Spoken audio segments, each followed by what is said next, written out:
The prescription bottles lined Mark Hartwell's bathroom counter like soldiers, 43 of them, each bearing his daughter's name, each representing another failed attempt to buy back what grief had stolen.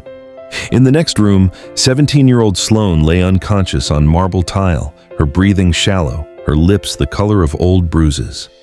The paramedics were 3 minutes out. Mark knelt beside his only child, this brilliant girl who once dreamed of medical school, now reduced to chasing numbness in the very medications his billion-dollar empire manufactured. The irony tasted like metal in his mouth. 2 years since cancer took his wife Elena. 2 years of watching Sloane fade behind vacant eyes while an army of private nurses, celebrity therapists, and luxury rehab facilities cycled through their mansion like well-paid ghosts. Each promised healing. Each eventually quit.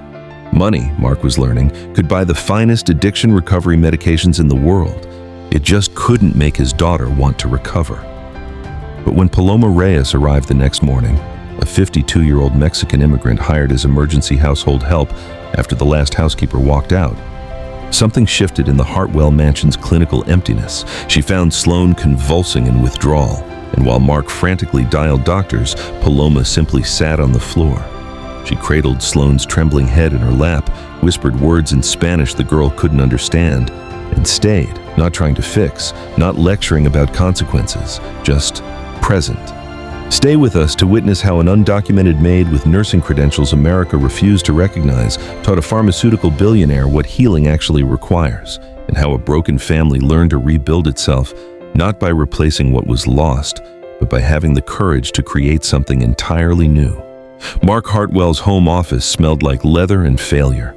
43 prescription bottles lined the bathroom counter in the next wing.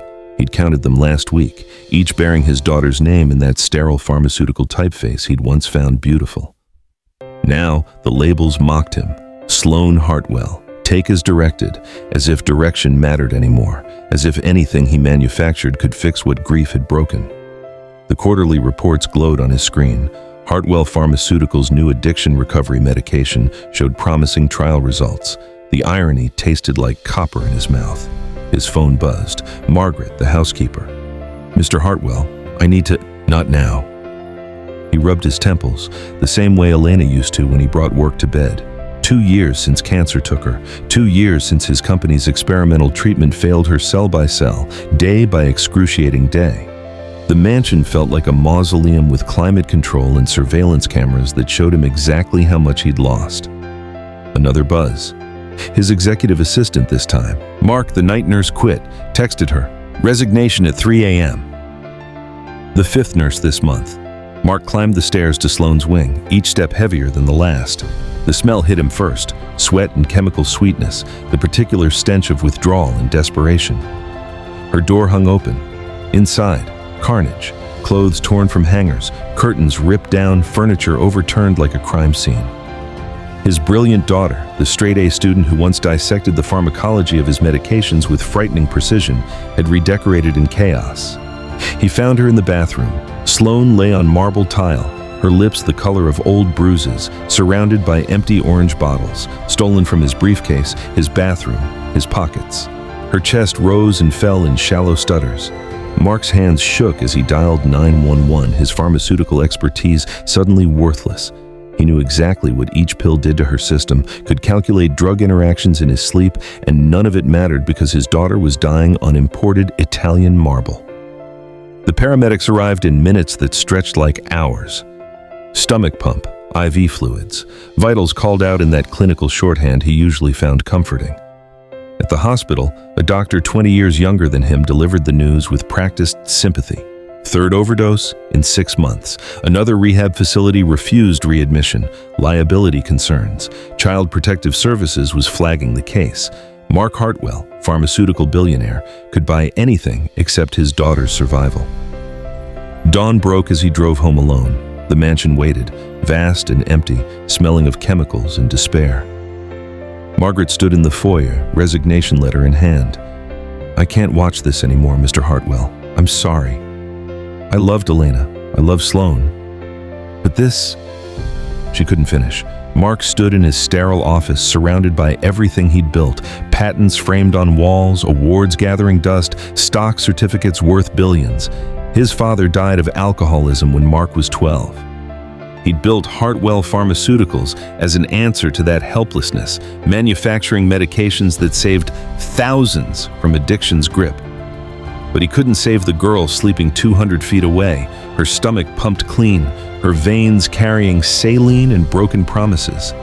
The sun rose over manicured gardens Elena designed, illuminating flower beds she'd never see bloom again. Mark had conquered pharmacology, built an empire, revolutionized addiction treatment, and he'd never felt more powerless in his life. His phone buzzed again. An emergency staffing agency, Margaret's final kindness. They had someone available immediately. Domestic help only. Housekeeping, basic care. Her name was Paloma Reyes.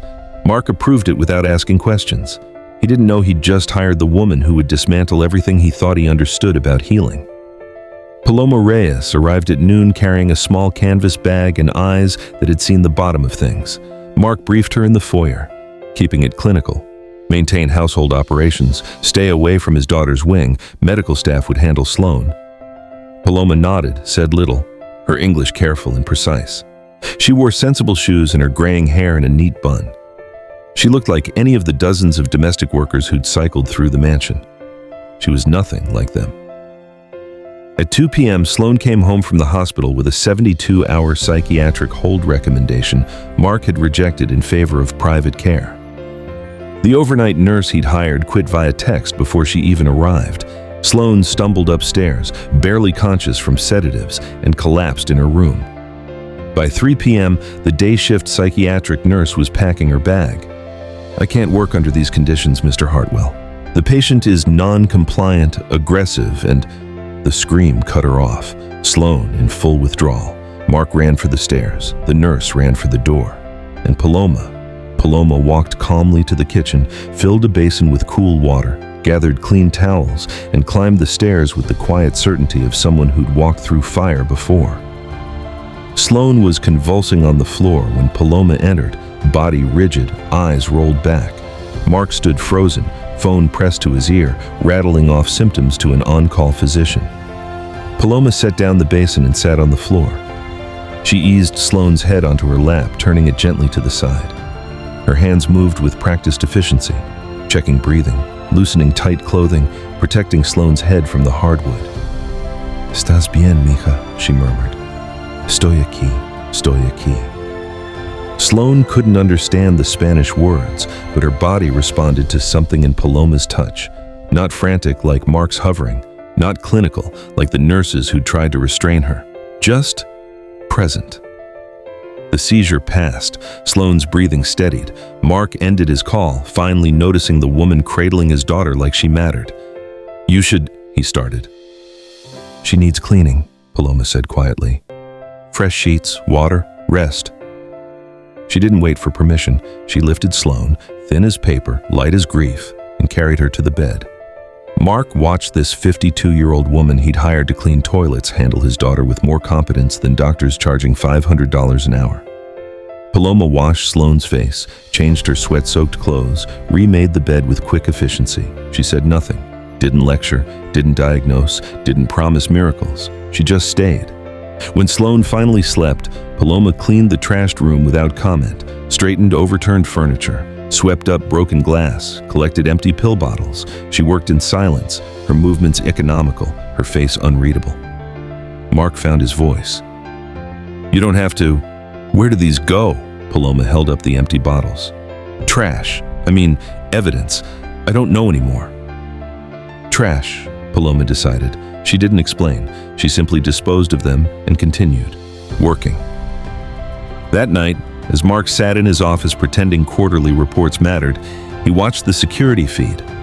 Paloma had pulled a chair outside Sloan's door. She sat embroidering something, her hands moving in steady rhythm. At midnight, she was still there. At 2 a.m., still there. At dawn, Mark checked again. Paloma had moved the chair inside the doorway. Her embroidery sat in her lap, half finished. She wasn't sleeping. just watching Sloane breathe like it was the most important job in the world. Mark made a note to adjust her salary. This woman, whoever she was, had just survived Sloane's first night home. No one ever survived the first night. Morning arrived at 6 a.m., precise as medication schedules Mark used to trust. Paloma moved through the dark kitchen, heating water for tea, chamomile with honey, the kind her abuela made for difficult nights. She climbed the stairs to Sloane's wing, carrying 2 cups in her embroidery bag, her footsteps silent on carpeted hallways that swallowed sound. The chair she'd slept in still sat outside Sloane's door.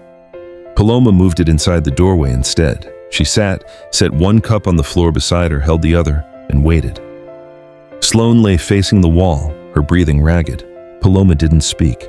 She pulled fabric and thread from her bag, the map she'd been stitching for 2 years, tracing the route from Guadalajara to this moment.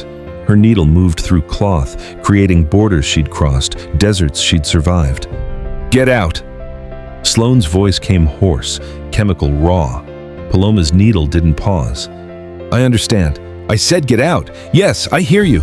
Paloma's hands continued their steady work, pulling thread through fabric, making visible what memory insisted she carry. Sloane threw a pillow. It landed harmlessly near the door. Paloma acknowledged it with a slight nod, nothing more. Her embroidery grew. A church tower, a roadside marker, coordinates stitched in thread too fine for easy reading. The second day, Sloane screamed herself hoarse. Paloma brought fresh tea, sat in her chair, embroidered. She didn't lecture about volume or appropriate behavior. She simply occupied space, solid as adobe walls, patient as desert stone. The third day, Sloane tried silence, rolling over to face away, pulling blankets over her head. Paloma worked her needle through fabric, occasionally sipping tea that had gone cold hours ago. Day 4 brought the question, "Why aren't you afraid of me?" Paloma looked up from her work. "I have seen worse fears." "What's worse than this?" Sloane gestured at her trashed room, her wrecked body. "Watching your daughter die in the desert." Paloma's voice stayed level, factual. "Burying her with your hands because you have no shovel. Walking away because staying means dying too." She returned to her embroidery. "You are alive. That is not the worst thing." Day 5, the psychiatric nurse found Sloane in the kitchen at 3 a.m., attempting to access the locked medication cabinet with a butter knife. She wanted to implement full lockdown protocols, restraints, 24-hour observation, hospital transfer. "Give me 1 week," Paloma said. She stood in the kitchen doorway in her nightgown, hair loose around her shoulders, looking less like hired help and more like something ancient, immovable. "Just 1. If nothing changes, we do it your way." Mark, summoned downstairs in his pajamas, saw his daughter's desperate face, the nurse's clinical disapproval, and Paloma's steady certainty. He calculated odds the way he'd built his empire, analyzing risk, measuring outcomes, hedging bets. 1 week, he said. Day 6, Paloma brought 2 cups of tea instead of 1. She set both on the nightstand, returned to her chair, picked up her embroidery. After an hour, Sloane reached for the second cup. Her hands shook so badly she needed both to lift it. She drank in tiny sips, the warm liquid the first thing besides chemicals she'd voluntarily consumed in days. Day 7, evening. Sloane's voice came small, almost lost. "Why do you stay?" Paloma set down her embroidery, meeting Sloane's eyes directly. "I lost my daughter crossing the border. Sophia, she was 9. She loved mathematics, wanted to teach other children." Her hands folded over the map she'd been stitching. "I could not hold her when she was afraid. She died in my arms in the Arizona desert, and I buried her there because I had no choice." She picked up her needle again. "But I can hold you, so I do." Sloane said nothing, but she didn't look away, and for the first time in 2 years, something besides hunger moved behind her eyes. Day 8 began Paloma's expansion. "Will you walk with me?" she asked, standing in Sloane's doorway with 2 cardigans, one for each of them against the morning chill. "No. I understand." Paloma walked alone, circling the garden Elena had designed, noting things she'd point out later. The hummingbird nest in the fountain's ivy, roses preparing to bloom, the way dawn light turned the fountain water into liquid gold. "Day 9? She asked again. Day 10, day 11, day 12, Sloane appeared in the kitchen at 5:45. Wearing her mother's old cardigan that still smelled faintly of oil paint and the jasmine perfume Mark couldn't bring himself to throw away. She looked like a ghost wearing familiar clothes, thin enough that the cardigan hung on her like a shroud. Paloma handed her the second cardigan without comment. They walked. The garden sprawled across 2 acres, meticulously maintained by gardeners who knew better than to disturb the design Elena had sketched 3 years before cancer. A stone path wound between flower beds, past the fountain, through an arbor heavy with dormant wisteria. Paloma walked slowly, pointing out small miracles. "Look, the nest I told you about." Sloane looked. A tiny hummingbird nest, perfect as a thimble, tucked into ivy leaves. They walked 10 minutes in silence. At the fountain, Paloma stopped. "Elena designed this?" she asked, though she already knew. "My mother loved water." Sloane's voice came rusty with disuse. She said it represents transformation, something that holds shape but constantly changes. Paloma nodded, didn't push. They returned to the house. Sloane ate 2 bites of the breakfast Paloma prepared, chilaquiles, simple and nourishing. Mark watched from his office via security feeds, hardly daring to hope. Day 13, Sloane asked about Sophia during their walk. Paloma told her. Sophia counting stars in the desert, making games with rocks, asking questions about everything. She saw patterns everywhere, in flowers, in numbers, in the way birds flew. She wanted to teach other children to see them too. Day 14, Sloane shared a memory, tentative as a bird approaching seed. "My mother taught me to paint in her studio. She said colors are just visible emotions." Paloma received this like a gift, nodding, adding nothing, letting it stand. Day 15, Sloane noticed Paloma's embroidery during their garden walk.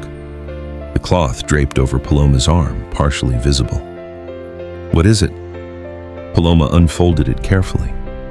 A map emerged, stitched in thread. Roads, landmarks, distances marked in tiny numbers.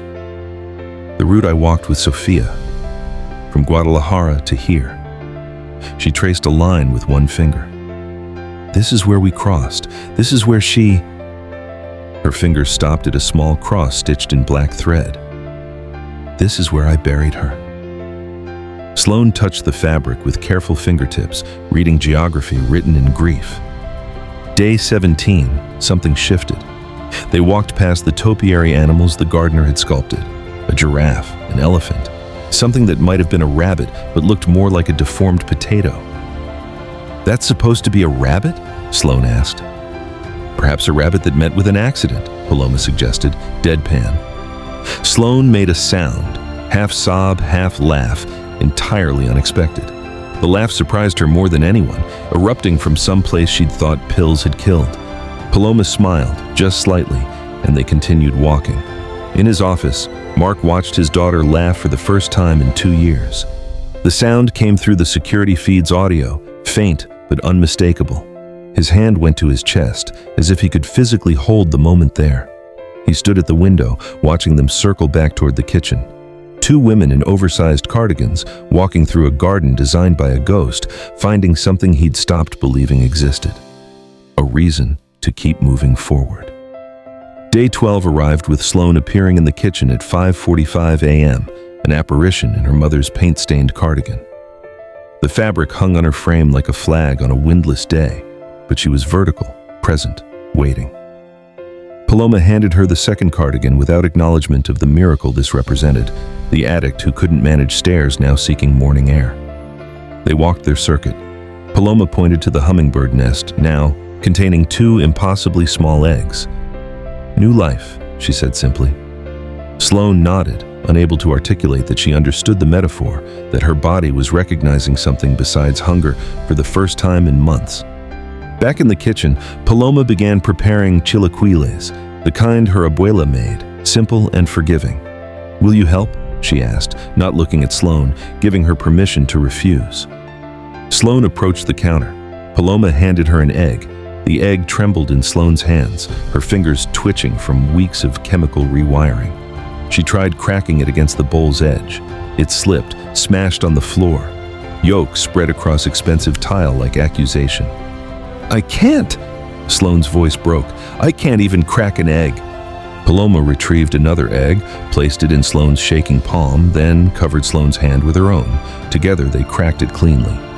"We do it together until your hands remember," Paloma said. "They will remember." They cracked 6 eggs this way, Paloma's steady hands guiding Sloane's trembling ones. The repetition became meditation.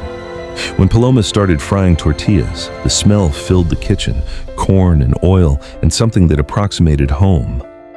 "Sophia loved to cook," Paloma said, her voice carefully neutral.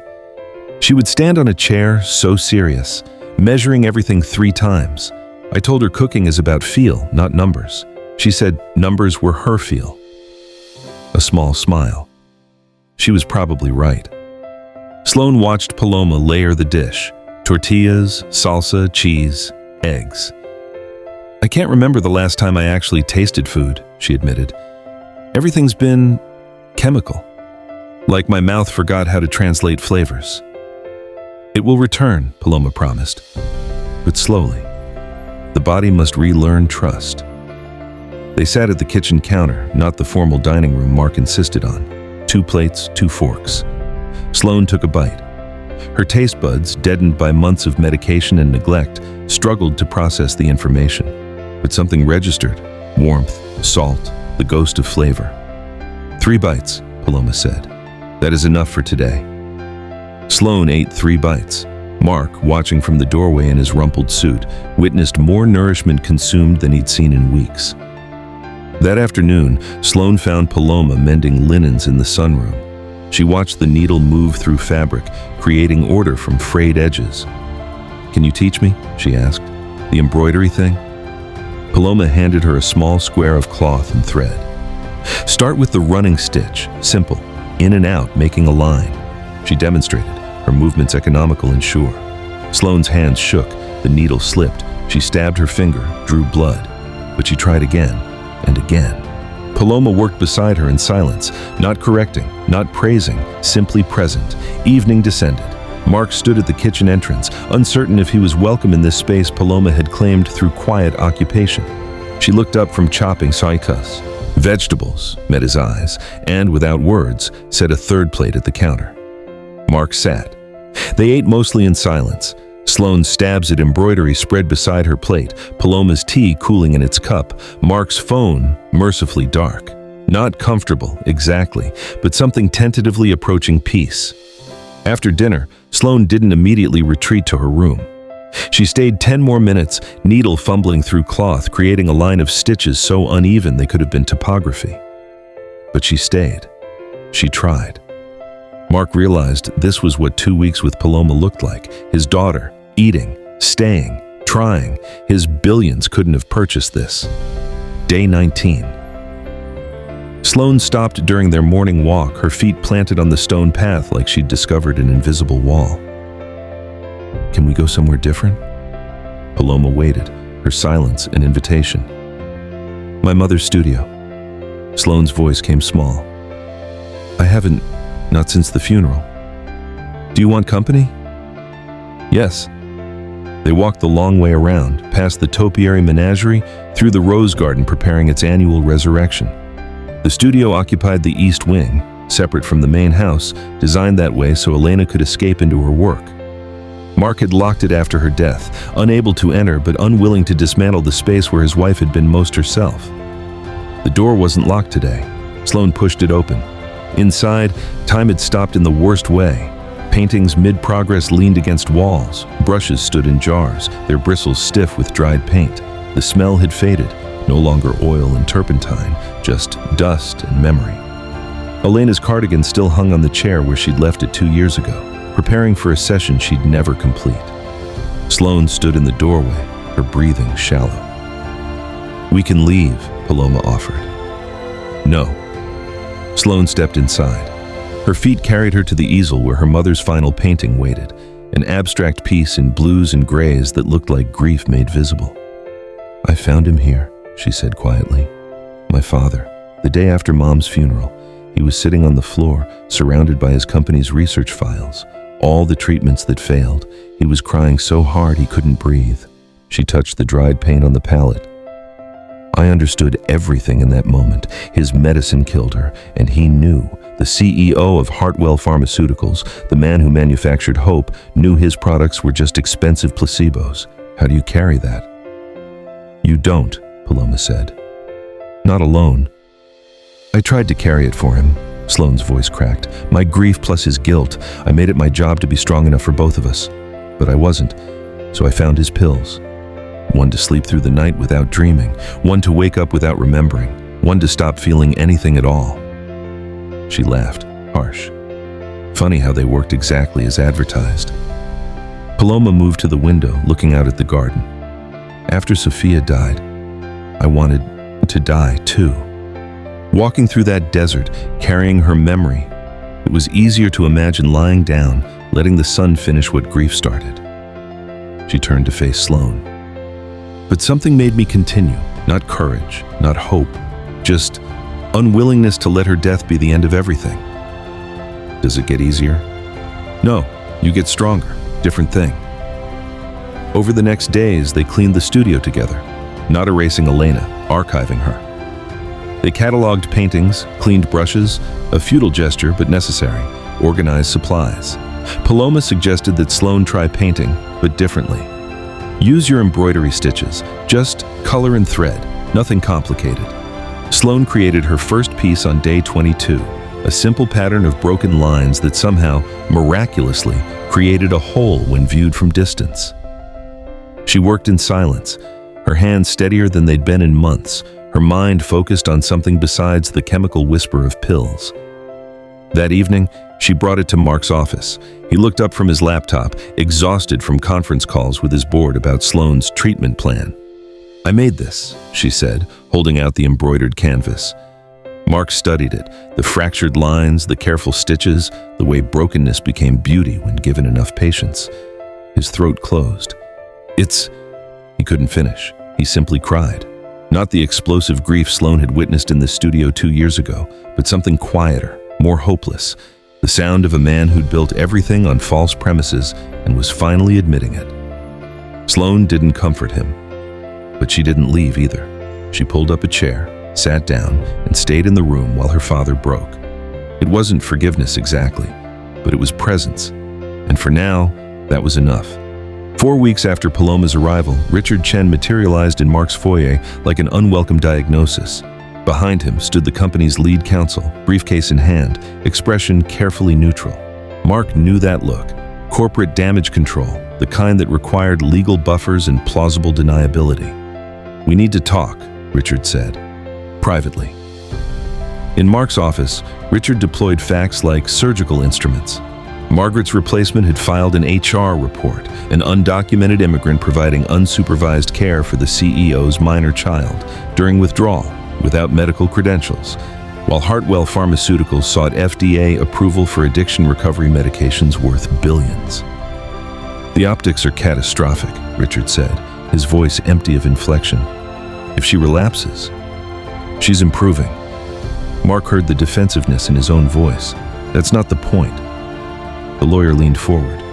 "If your daughter suffers any medical incident under the care of an unlicensed, undocumented worker, your personal liability aside, the company faces—" "I understand the exposure." Mark's hands were fists on his desk. "Then you understand Paloma Reyes needs to be terminated. Today. We'll provide generous severance, claim you were misled about her credentials." "No." Richard's mask slipped slightly. "Mark, this isn't negotiable. The board— I'll handle the board." "You're not thinking clearly." Richard's tone shifted toward something approximating concern. "I know Sloane's doing better, but there are proper channels, licensed professionals. We can hire the best. I tried the best. They all quit." That evening, Mark called them together, himself, Sloane, Paloma. The mansion's formal dining room, unused since Elena's funeral, seemed appropriate for this particular ending. He explained the situation in the sanitized language of corporate risk management, watching Paloma's face remain carefully impassive. Sloane's reaction came sharp and immediate. "So fix it." "It's not that simple. You fix everything else with money. Sloane's voice climbed toward rage. Your company's reputation, board concerns, FDA approval. Fix this. Sloane, the legal complications. I don't care about legal complications. She stood abruptly, chair scraping marble. If Paloma leaves, I leave. Back to pills, back to dealers, back to emergency rooms. Your choice. Mija. Paloma began. Don't. Sloane's eyes stayed locked on Mark. Don't tell me you'll go if it's best for me. You stayed when no one else would. You don't get to leave because it's convenient for his company. Mark looked at his daughter, present, passionate, fighting for something instead of surrendering to chemicals. 4 weeks ago, she couldn't manage stairs. Now she stood defending the woman who taught her that staying mattered more than fixing. I would never put you at risk, Paloma said quietly. If my presence causes problems, your presence is the only thing that helped. Sloane's voice cracked. You want me to trust doctors who see me as a liability, nurses who treat me like a job, or the person who held me while I seized and didn't run? Mark understood the choice Richard had framed: protect the company or protect this fragile, improbable healing. Money versus presence. Empire versus daughter. Paloma stays, he said. Mark, Richard's professional veneer fractured slightly. We'll formalize her role as household manager, hire proper medical staff for oversight, but she stays. Richard stood, briefcase clicking shut with bureaucratic finality. Your ex-wife's family will use this. Child services will investigate. The board won't let them. After Richard left, the three of them sat in the dining room Elena had designed, surrounded by her choice of furniture, her carefully selected art. The silence felt less like defeat than determination. Sloane broke it first. Thank you. Mark nodded, unable to trust his voice. He'd just chosen his daughter over his empire. The decision should have felt catastrophic. Instead, it felt like breathing. Victoria Hartwell arrived on a Friday afternoon in a car that cost more than most houses, bringing lawyers like accessories. Mark watched from his office window as she emerged. Still beautiful, still polished, still carrying the wounded dignity of someone who'd left before things got difficult and now claimed moral authority because of it. Elena's sister, his first wife, the woman who'd introduced them at a charity gala, then spent their marriage resenting that Elena succeeded where she'd failed at drawing out his humanity. Her lawyer presented the petition in the foyer, emergency custody modification. Evidence included 3 overdoses, revolving door staff, and prominently featured an undocumented immigrant providing unsupervised medical care. Victoria proposed immediate transfer to a Swiss facility specializing in adolescent addiction. Cost, irrelevant. Credentials, impeccable. Distance from everything Sloane knew, apparently a feature, not a bug. She needs proper treatment, Victoria said, her voice calibrated for reasonable concern, not some maid playing nurse. Mark felt his jaw tighten. Paloma isn't playing anything. She's unlicensed, undocumented, legally prohibited from providing medical care. Victoria's lawyer adjusted his glasses. Your daughter's improvement notwithstanding, the risk of negligent— Where were you? Sloane's voice cut through from the stairs. She descended slowly, deliberately, wearing jeans and Elena's cardigan. When I was overdosing, destroying myself. Where exactly were you? Sloane, I tried. You sent checks, cards on my birthday. Very thoughtful. Sloane reached the foyer, stood facing the woman who'd given her Mark's genetics but never his time. Paloma stayed. You left. I left your father, not you. Same thing though, isn't it? Sloane's voice stayed level. You couldn't handle his emotional unavailability, his obsession with work. Fair enough. But you don't get to show up now, after someone else did the actual work of helping, and claim maternal concern. Victoria's lawyer cleared his throat. The court requires Ms. Hartwell to spend this weekend at Mrs. Ashford's residence. Psychiatric evaluation Monday morning. No, Sloane looked at Mark. Tell them no. It's court mandated. The lawyer's tone suggested this was merely procedural. Mark saw his daughter's panic rising, her first real anxiety spike in weeks. He thought about Richard's warnings, the board's concerns, the careful architecture of power and money he'd built. Then he looked at Sloane, actually present instead of chemically absent, and understood that power meant nothing if he wouldn't use it. Fine, he said, but this family stays intact. The weekends stretched like withdrawal. Mark worked from home, accomplishing nothing. Paloma maintained routines, morning walks alone, cooking for 2 instead of 3, embroidering by the window as if Sloane might materialize. They didn't discuss what Victoria's lawyers were building, what psychiatrists might recommend, what courts might order. Sunday evening, headlights swept the Hassel driveway. Mark and Paloma both moved toward the door. Sloane emerged from the car looking hollowed out, not chemically this time, but emotionally. She walked past Victoria without speaking, straight to Paloma, and broke. "They asked if I felt safe here," she said into Paloma's shoulder. "If I understood you weren't qualified to treat me, if I might be experiencing misplaced attachment due to trauma and withdrawal." She pulled back, looking at Mark. "I told them you're my family, the one I'm choosing. They wrote that down like it was evidence of my instability." Victoria stood in the doorway, watching this tableau. Her niece clinging to the undocumented maid, her ex-husband standing helplessly nearby, the expensive mansion full of people who'd learned to need each other incorrectly. "The evaluation recommends residential treatment," Victoria said quietly. "I'll see you in court." After she left, they gathered in the kitchen, not eating, just existing together. Sloane's embroidery lay on the counter, half finished. Paloma's map in progress sat beside it. "She's going to win, isn't she?" Sloane asked. Mark looked at his daughter, alive, present, fighting. "Not if I have anything to say about it." 6 weeks settled into the Hartwell mansion like sediment in still water, layers of new routines covering old devastation. Sloane appeared in the kitchen each morning wearing her mother's cardigan like armor, her hands steadier with each passing day. Mark watched from doorways, learning the grammar of presence from a woman who'd crossed deserts to master it. After their garden walk, Sloane asked Paloma the question that had been building. "Teach me what you know about recovery. Not the textbook stuff, what actually helps." Paloma set down her embroidery, considering. "I'm not a doctor here. You were in Mexico. Credentials don't cross borders as easily as people." A wry smile. "Though people don't cross easily either." They sat at the kitchen counter, morning light turning everything gold. Paloma spoke carefully, her English precise. "At the clinic in Guadalajara, I worked with patients after surgery, after trauma. Many struggled with pain medication, became dependent." Her hands moved as she talked, shaping invisible architectures. "The doctors prescribed. I did the holding. What's the difference? Doctors treat symptoms. Someone must treat the person carrying them." Paloma poured tea, the ritual now automatic. "Recovery is not linear. Cravings don't disappear. You learn to carry them differently." Over days, she taught Sloane practical tools her nursing training had provided. Breathing techniques that interrupted panic's cascade, pressure points that eased nausea, cold water immersion for overwhelming urges. Nothing magical, just physiology harnessed toward endurance. "Why didn't the expensive nurses teach me this?" Sloane asked, practicing the breathing. 4 counts in, 7 held, 8 released. "They tried to fix you. I only tried to see you."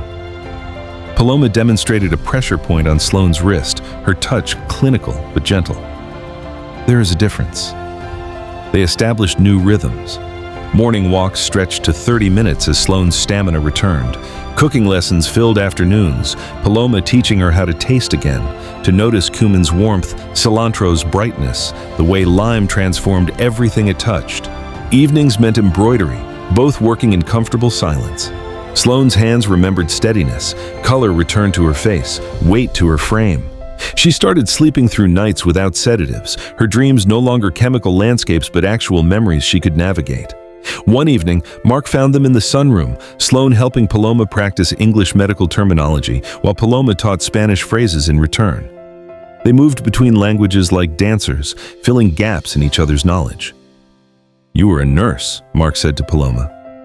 "Not a question." "Licensed practical nurse in Guadalajara." She set down her vocabulary list. "Here, I clean houses. My training doesn't translate.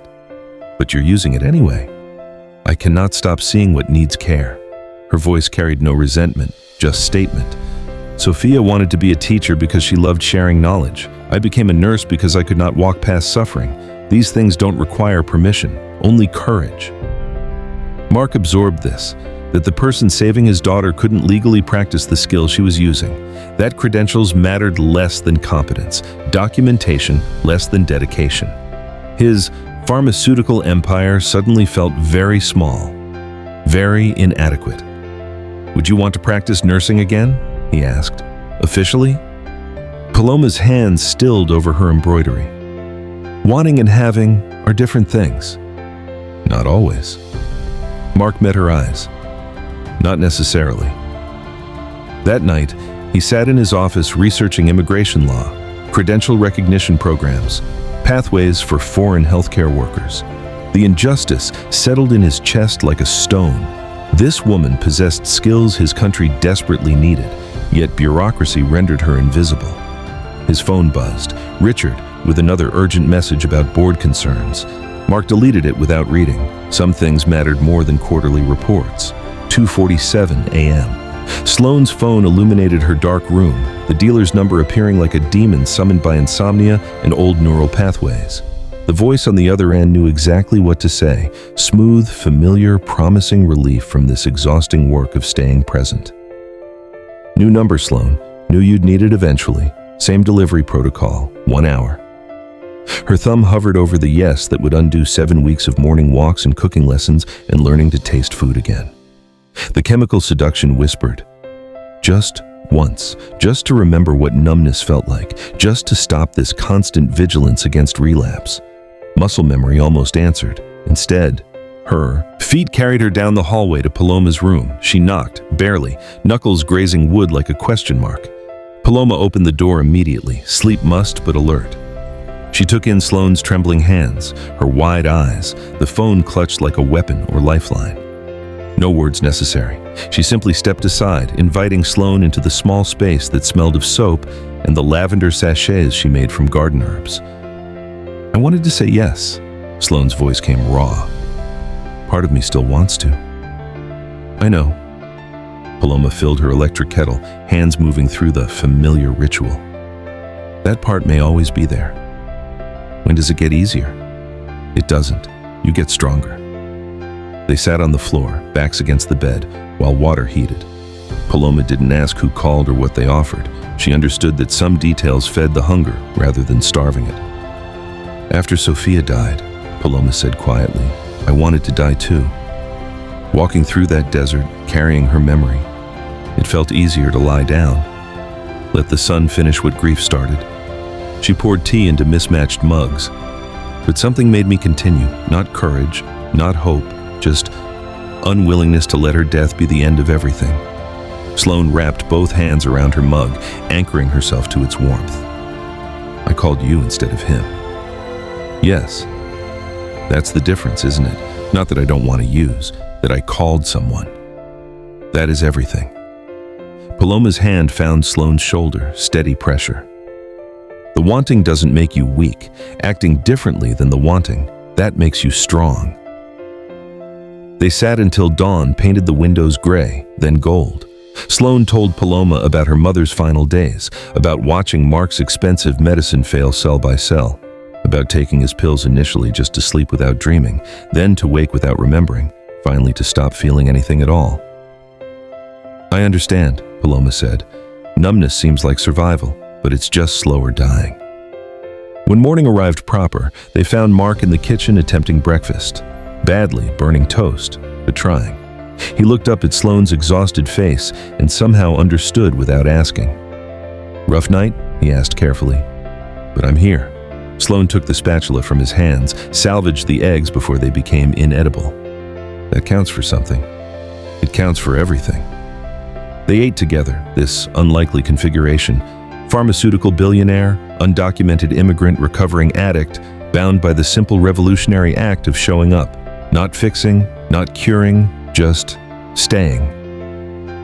After breakfast, Sloane asked if Mark would sit with her while she slept, the way he used to when she was small and afraid of monsters under the bed.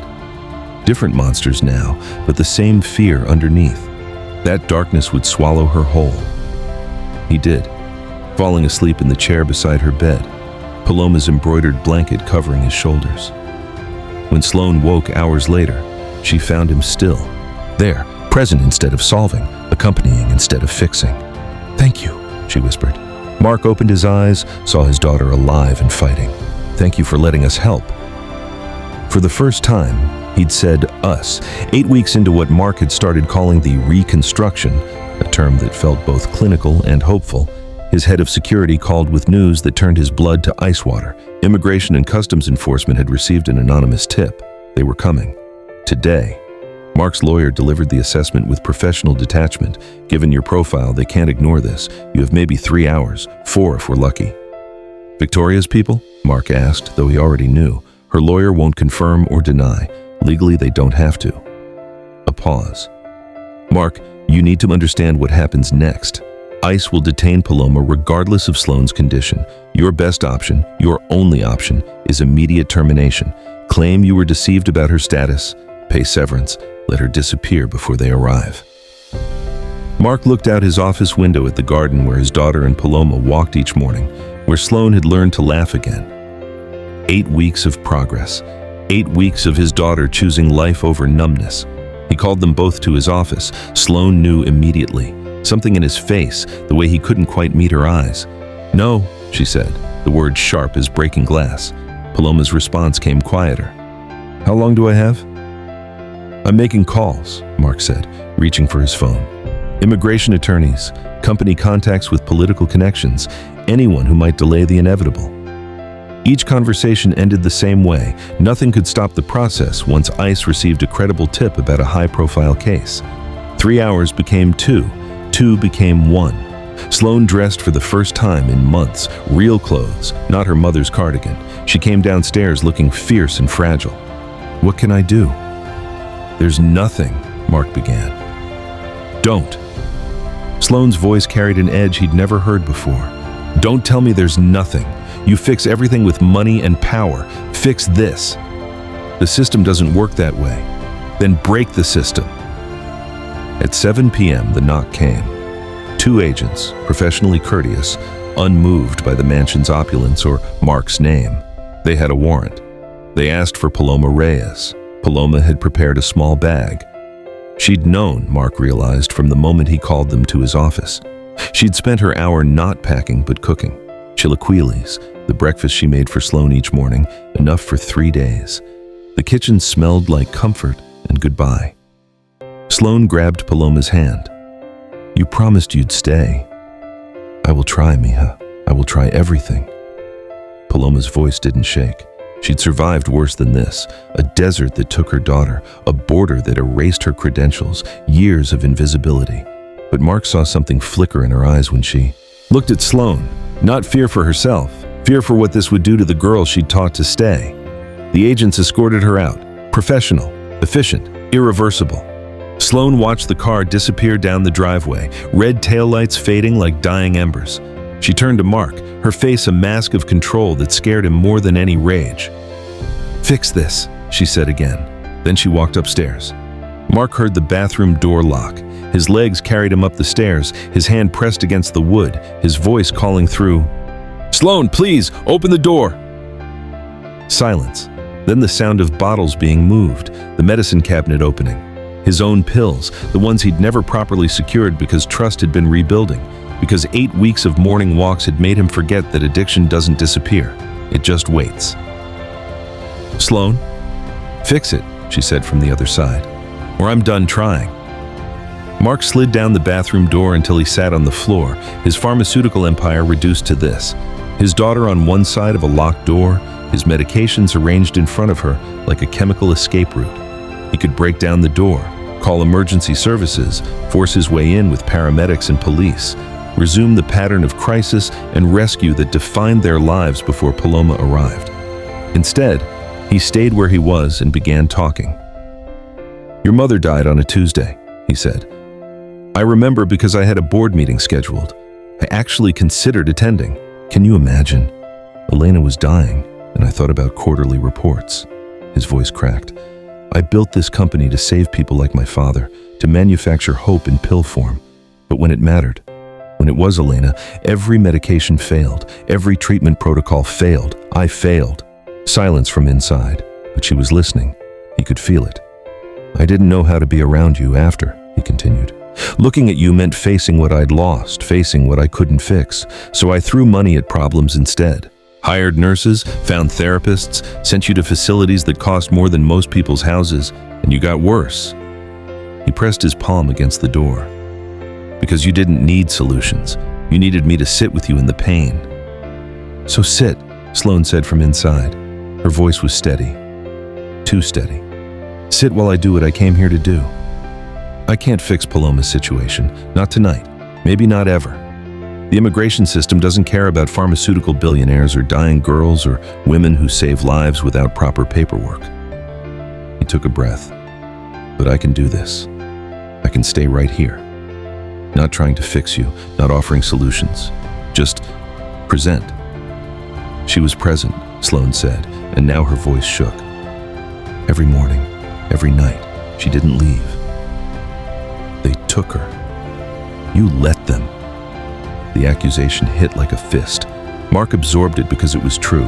He'd had 3 hours and hadn't used them right, hadn't understood until too late that some things required more than money. They required sacrifice. You're right, he said. I failed her. I failed you. I've been failing you for 2 years because I forgot how to be powerless. He leaned his head against the door. But I'm learning. Paloma taught me. You taught me. Sitting here, unable to fix this, it's the first honest thing I've done since Elena died. Inside, he heard movement, pills rattling. His hands clenched. Tell me about Mom, Sloane said finally. Not how she died. Tell me something from before. Something that made her laugh. So Mark told her about Elena painting in her studio at 2 a.m., wearing his shirts because they had better pockets for brushes, about the time she'd covered an entire wall with a mural because she'd gotten bored during a conference call he wouldn't end, about how she'd taught him that being present wasn't the same as being perfect. Dawn crawled through the hallway windows. Mark's voice grew hoarse. Sloane asked questions. They talked about Elena's terrible cooking, her beautiful art, the way she'd made their family feel like a safe place to be broken. Finally, the lock clicked. The door opened. Sloane stood there, pills untouched on the counter behind her, tears tracking down her face.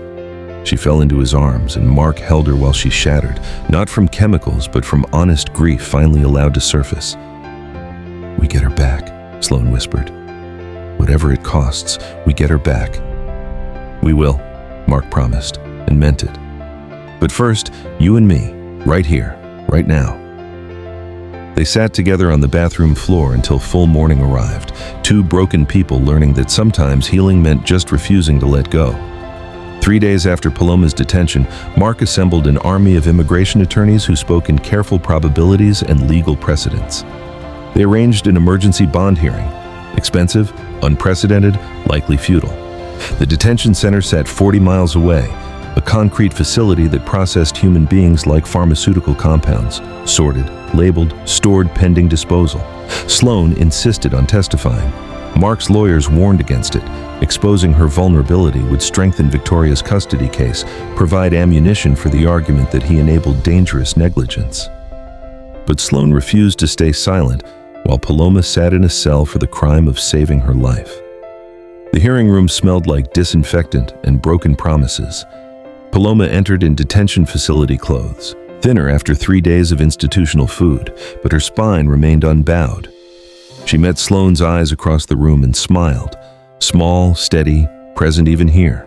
Immigration prosecutors painted her as an opportunist, undocumented immigrant exploiting a vulnerable family, providing unlicensed medical care to a minor, endangering a child for employment. They had photographs of Sloane's trashed room, medical records documenting 3 overdoses, testimony from nurses who'd quit citing unsafe conditions. Mark's attorneys countered with documentation of Sloane's improvement. Dr. Kim, her psychiatrist, testified about unprecedented progress, weight gain, normalized sleep patterns, engagement with treatment. The psychiatric nurse who'd lasted longest described Paloma's competent crisis management, her legitimate nursing knowledge applied with remarkable effectiveness. Then Sloane took the stand. She'd dressed carefully, jeans and a blouse Elena had given her, nothing that screamed either privilege or desperation. Her hands only shook slightly as she was sworn in. She met the prosecutor's skeptical gaze directly. "Tell us about Paloma Reyes's role in your household," the prosecutor began, making Paloma sound like hired help rather than the person who'd taught Sloan to stay alive. "She showed up when I was dying," Sloan said simply. "Not overdosing. I'd done that 3 times already. I mean the slower death, the kind where you're breathing but you've stopped caring whether you continue." "And what did Ms. Reyes do that dozens of licensed professionals could not?" Sloan chose her words carefully, understanding they'd be weaponized either for or against Paloma. "She didn't try to fix me. Every nurse, every therapist, every doctor, they had protocols, treatment plans, medication schedules. They saw a problem requiring solution. She looked at Paloma. Paloma saw a person requiring presence. Can you elaborate? Addiction recovery isn't about credentials or prescriptions. It's about learning to stay when everything in you wants to run, either toward pills or away from feeling anything at all. Sloan's voice steadied. Paloma taught me that, not through therapy speak or clinical interventions, through morning walks, teaching me to cook, sitting with me during panic attacks without trying to make them stop faster. The prosecutor shifted tactics. You're aware Ms. Reyes has no legal right to practice nursing in this country? I'm aware America doesn't recognize her Mexican credentials. That's different than her not having them. Did your father pay her to provide medical care? He paid her to manage the household. She provided care because that's who she is, someone who can't walk past suffering without helping. Some might call that enabling. Some might call it being human. Sloan leaned forward. Everyone tried to cure my addiction. Paloma taught me something more valuable, that healing isn't about returning to who you were before loss. It's about becoming someone new who carries that loss differently. The judge, a woman who'd probably heard 10,000 stories of good people caught in bad systems, studied Sloan with careful attention. Ms. Hartwell, are you currently using substances? No, Your Honor. 8 weeks sober. And you credit Ms. Reyes with this progress? Sloan met Paloma's eyes again. I credit her with teaching me that progress isn't linear, that cravings don't disappear, that strength isn't perfection. It's choosing differently than the wanting. The judge took it under advisement. Decision in 48 hours. They returned home to wait. The judge's decision arrived via phone call at 9 a.m. on a Wednesday that smelled like rain and reckoning. Mark listened to his lawyer's summary, then called Sloan and gathered what remained of their family in the kitchen where Paloma had taught them to eat together. Bond granted, he said. Conditional release pending deportation proceedings. Sloan's relief lasted exactly as long as it took to hear the conditions. Sponsorship by an employer willing to petition for legal status, a process requiring years and resources most people couldn't access. She couldn't work during proceedings. Any violation meant immediate deportation. I'll sponsor her, Mark said, cover all legal costs, employ her officially once status is approved. His lawyer had warned him this would complicate Victoria's custody case, potentially damage his company during FDA approval, and might still fail. Immigration cases turned on bureaucratic whims as much as justice. But Mark looked at his daughter, 8 weeks sober, fighting for someone instead of surrendering to pills, and understood that some choices transcended calculation. Richard Chen called an emergency board meeting within hours. Mark attended via video, watching faces arrange themselves into expressions of corporate concern, masking personal judgment. We need to discuss the optics, Richard began, his voice empty of inflection. Your daughter's caregiver detained by ICE. Your intention to sponsor her legal status during our most crucial FDA approval process. I'm aware of the timing, Mark said. The board feels... Richard paused delicately. Perhaps a step back would benefit everyone. Temporary leave until the situation resolves. Let someone else navigate the FDA process while you handle family matters privately. Mark understood the subtext, resign or be forced out. Protect the company by sacrificing everything he'd built, the pharmaceutical empire he'd constructed from his father's death, maintained through his wife's dying, nearly destroyed alongside his daughter's addiction, reduced to a choice between power and presence. He thought about Elena, who taught him that being present mattered more than being perfect. About Paloma, who'd crossed deserts and lost everything but her capacity for care. About Sloan, who'd learned that strength meant choosing differently than the wanting. "I resign as CEO," he said, effective immediately. Richard's mask slipped slightly. "Mark, I'll establish a foundation supporting immigrant healthcare workers, credential recognition, legal assistance, placement services, the Hartwell Foundation." He looked directly at the camera. "My resignation should improve your optics considerably." He ended the call before anyone could respond. The board would accept. His company's stock would fluctuate. None of it mattered as much as the choice. He'd just made people over prestige, presence over power. That afternoon, they drove to the detention center together. Paloma emerged carrying her small bag, her embroidered map folded carefully inside. She stood in the parking lot looking at the sky like someone remembering what freedom tasted like. Sloan ran to her, and they held each other. Not nurse and patient, not employer and employee, but two survivors who taught each other that healing required courage to need help. "Thank you," Paloma said to Mark over Sloan's shoulder. "Thank you," he replied, meaning it, "for teaching us what medicine actually looks like." That night they gathered in the kitchen for dinner. Not celebrating exactly, Paloma still faced years of legal uncertainty. Sloan's custody case loomed. Mark had sacrificed his empire, but they were together. Sloan raised her water glass. "To families we choose."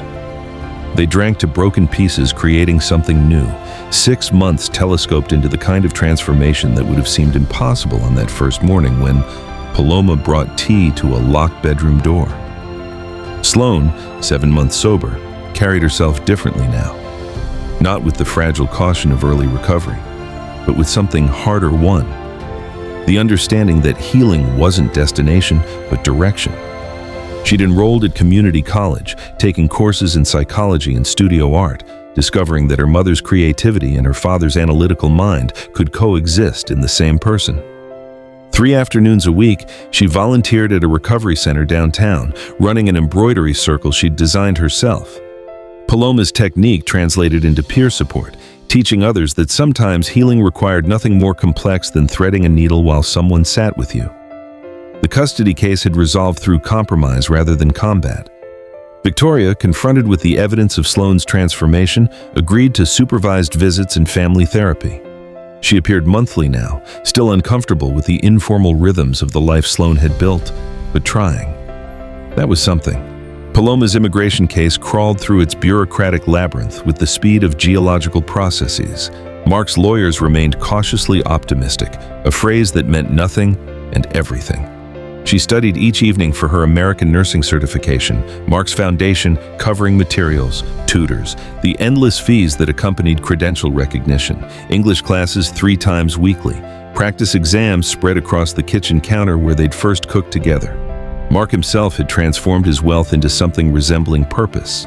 The Hartwell Foundation operated from offices downtown, placing immigrant healthcare workers, funding legal representation, lobbying for credential reciprocity. He worked from home most days, present for morning walks and evening dinners, learning that empire building mattered less than the architecture of daily presence. Today marked 7 months. No party. Sloan had requested that. Just the 3 of them in the kitchen that had become their true home, the formal dining room gathering dust, while this space accumulated the sediment of actual living. Paloma's embroidery basket, Sloan's textbooks, Mark's Spanish vocabulary flashcards scattered across the table. Paloma made chilaquiles, the breakfast that had marked Sloan's first real meal in recovery. The smell filled the kitchen with memory and possibility. Mark set 3 plates, no longer uncertain about his welcome here. Sloan brought her latest embroidery piece, months in the making, intricate beyond anything she'd attempted before. "Our family portrait," she said, unfolding it carefully. 3 figures walked together across fabric, threads of different colors interweaving to create a path beneath their feet. Not realistic, more symbolic the way Elena would have painted it. Each figure distinct but connected, their footsteps creating a pattern that only made sense when viewed as a whole. It hung now above the kitchen table, this unlikely configuration's chosen icon. They ate together in the comfortable silence that came from knowing presence mattered more than words. Sloan's hands remained steady as she lifted her fork. Paloma's smile carried the weight of survival and the lightness of having survived. Mark looked at his daughter, alive, laughing, fighting, and felt something approximating peace. This was healing. Not forgetting what was lost, but becoming something new that could only exist because they'd been broken first. Not a family rebuilt according to old blueprints, but reimagined from necessity and choice. 3 people bound not by blood or law, but by the simple revolutionary act of staying, of choosing each other from the broken pieces, of learning that the best medicine wasn't manufactured in labs, but created daily through presence, patience, and the courage to need each other. Mark raised his water glass, no speeches necessary. They understood what this meant, not ending, but continuation. The hard work of choosing presence over solutions, people over perfection, love over every easier alternative.